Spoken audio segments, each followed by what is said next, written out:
Kembali dengan saya Budi Setiawan, dosen PKN STAN dalam program Kemenkeu Learning Center PKLC. Pada saat ini saya akan membahas mengenai masalah peluang Sabang menjadi KEK pariwisata.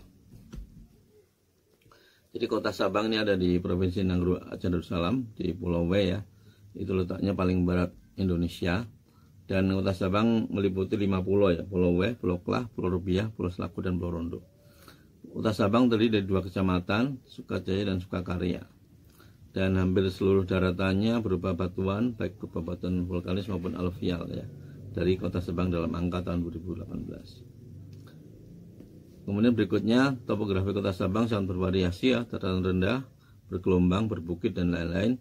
Ini juga merupakan dari endapan aluvial ya, atau igneous rock.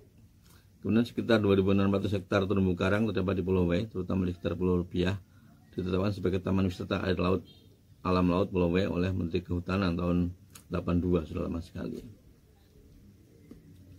Riwayat penataan kota Sabang, ini beberapa kali kota Sabang sudah ditata ya untuk keberadaannya ya. Tahun 1881 itu oleh pemerintah Hindia Belanda sebagai tempat pengisian air dan batu bara ke kapal yang disebut Colen Station. Kemudian tahun 1895 ditetapkan sebagai Sabang Maskapit, mungkin dikaitkan dengan perusahaan Belanda di sana ini di Sabang. Tahun 1950 ditetapkan sebagai basis pertahanan maritim Republik Indonesia oleh pemerintah Republik Indonesia. Tahun 1963 ditetapkan sebagai pelabuhan bebas dengan PP nomor 10 tahun 63. Kemudian tahun 1970 ditetapkan sebagai daerah perdagangan bebas dan pelabuhan bebas untuk masa 30 tahun. Berdasarkan Undang-Undang nomor 4 tahun 70 ya. Dan pada tahun 89 ditutup. Tahun 1998 ditetapkan jadi KAPET atau Kawasan Pengembangan Ekonomi Terpadu. Lalu Kepres tahun 171 tahun 98. Dan tahun 2000 ya kembali menjadi kawasan perdagangan bebas dan pelabuhan bebas dengan Undang-Undang nomor 37 tahun 2000 tentang penetapan peraturan pemerintah pengganti Undang-Undang nomor 2 tahun 2000 tentang kawasan perdagangan bebas dan pelabuhan bebas Sabang menjadi undang-undang. Nah, fasilitas fiskal kawasan bebas Sabang. Nah, saat ini kan Sabang adalah sebagai penerima kawasan bebas ya di Sang. Itu adalah pasal 2 ya, disebutkan kawasan perdagangan bebas dan pelabuhan bebas untuk jangka waktu 2 tahun. Kemudian pasal 9 ayat 4 pemasukan dan pengeluaran barang dan dari Sabang melalui kawasan dan bandar udara berada di bawah pengawasan Pabean diberikan pembebasan biaya masuk, pembebasan pajak bertambah pajak pertambahan nilai, pembebasan pajak penjualan barang mewah, dan pembebasan cukai. Jadi cukup banyak fasilitasnya ya.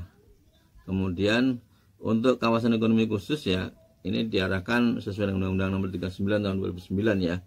Jadi ada beberapa fasilitas kemudahan untuk di KEK ini. Kalau kita arahkan Sabang menjadi KEK adalah ada fasilitas perpajakan, kepabeanan, cukai, kemudian lalu lintas barang, ketenagakerjaan, keimigrasian, pertanahan dan perizinan dan non perizinan. Kemudian insentif fiskal ini bisa lebih diatur, kita lihat di PMK ya, Peraturan Menteri Keuangan nomor 33 tahun 2021 ya. Ini ada investasi misalnya pengurangan PPh 100% untuk investasi minimal 100 miliar rupiah sampai dengan kurang dari 500 miliar selama 10 tahun. Kemudian 500 miliar sampai dengan 1 triliun untuk sampai dengan 15 tahun. Dan di atas 1T adalah 20 tahun untuk pengurangan PPh-nya 100%. Jadi ini fasilitas yang diberikan oleh pemerintah. Kemudian administrator KEK dapat memberikan perizinan berusaha yaitu perindustrian, perdagangan, pariwisataan, perkereta-apian, kebendarudaraan, kepalabuhanan, perikanan, kesehatan, pendidikan, energi, dan sumber daya mineral. Ini jumlah wisatawan ke kota Sabang ya. Tahun 2010 ya, itu mungkin misalnya 125.000 dan pernah sangat tinggi yaitu pada tahun 2018 ya. Itu 739.333 jumlah wisatawan. Ya, ini dari Disparbud Kota Sabang. Dan dalam masa pandemi juga masih ada cukup besar ya, 2020 126.000, kemudian tahun 2021 155.000 wisatawan. 12 tempat usaha wisata utama di Kota Sabang adalah ini ya, yang sangat dikenal dan menjadi tujuan utama walaupun jumlahnya sebanyak 63 ya, keseluruhannya. 12 tempat wisata yang dikenal adalah Pantai Iboy, Pantai Sumur 3, Pantai Ano Hitam, Pantai Ujong Kareng, Pulau Rubiah, Pulau Klah, Benteng Ano Hitam, Danau Anak Laut, Air Terjun Pria Laut, pemandian air panas Genekai, Sabang Hill, dan Tugu Kilometer atau Tugu 0 km Indonesia. Jumlah kunjungan Wisman ke Indonesia ini data untuk nasional ya, tahun 2009 sampai 2018 ini meningkat rata-rata 14% dari 2014. Jadi ini cukup besar pertambahan wisatawan tentu sebelum pandemi ya. Datanya ini dari kata data. Kunjungan turis asing Indonesia ini di tahun 2022 Januari sampai Juli ya. Ini juga cukup besar ya, dari Januari itu masih kecil sekali di bawah 50.000 dan ini sudah menjadi 450.000 ya bulan Juli 2022. Kemudian perbandingan jumlah wisatawan di negara ASEAN ya, Indonesia memang masih ketinggalan dibanding tentunya Thailand ya, dan Malaysia, juga Singapura, termasuk juga dengan Vietnam. Sebenarnya kita potensinya banyak sekali, belum tergarap dengan baik ya. Tentunya ini menjadi PR buat kita semua agar makin besar jumlah kunjungan wisatawan mancanegara ke Indonesia. Nah, kajian pariwisata Kota Sabang ini ada beberapa. Amnar, Said, dan Seilan terkait dengan mengaruh pariwisata terhadap pertumbuhan ekonomi di Kota Sabang ya. Ini ada 4 hal yang berpengaruh, yaitu kunjungan wisatawan mancanegara, wisatawan Nusantara, jumlah lokal wisata, dan jumlah kamar hotel atau tingkat hunian hotel. Dan ini berpengaruh signifikan terhadap pertumbuhan ekonomi di Kota Sabang. Kemudian penelitian oleh Giza, Azhari, dan Mahdi, kendala dan hambatan dalam pelaksanaan penanaman modal di kawasan perdagangan bebas dan pelabuhan bebas Sabang, bahwa kendala itu ada pertama internal di BPKS, kedua dari kurangnya infrastruktur, keempat sulitnya mengundang investor karena aspek politik, ekonomi, dan juga daya dukung masyarakat di kawasan Sabang, kelima faktor kenyamanan berinvestasi, keenam secara global kawasan Sabang ya strategis sebagai pelayan internasional namun masih agak sulit dijangkau. Ketujuh, kawasan Sabang belum termasuk daerah tujuan investasi, sedangkan Sabang dianggap belum sepenuhnya siap. Analisis SWOT ya dari beberapa kajian ini bahwa memang ada peluang Sabang untuk menjadi kawasan pariwisata ya. Ini yang kita lihat penelitian dari beberapa peneliti ya. Analisis seperti ini matriksnya. Kekuatannya cukup banyak ya. Tujuan wisata secara geografis sebagai pintu gerbang Selat Malaka. Daya tarik alam wisatanya cukup kuat ya, kawasan pantai dan pulaunya relatif luas dan cukup bagus ya.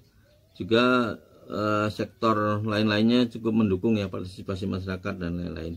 Kelemahannya masih terbatas infrastruktur para sarana dan sarana ya, benar. Belum berkembangnya fasilitas kawasan, transportasi yang masih terbatas, benar, ini banyak sekali memang yang menjadi kelemahan di Kota Sabang. Berikutnya untuk peluang dan tantangannya. Peluangnya menjadi andalan ekonomi karena memang Sabang punya keindahan wisata ya. Kemudian juga memiliki kesempatan mengembangkan wisata bahari, benar ya. Juga ada snorkeling di Iboy dan lain-lain.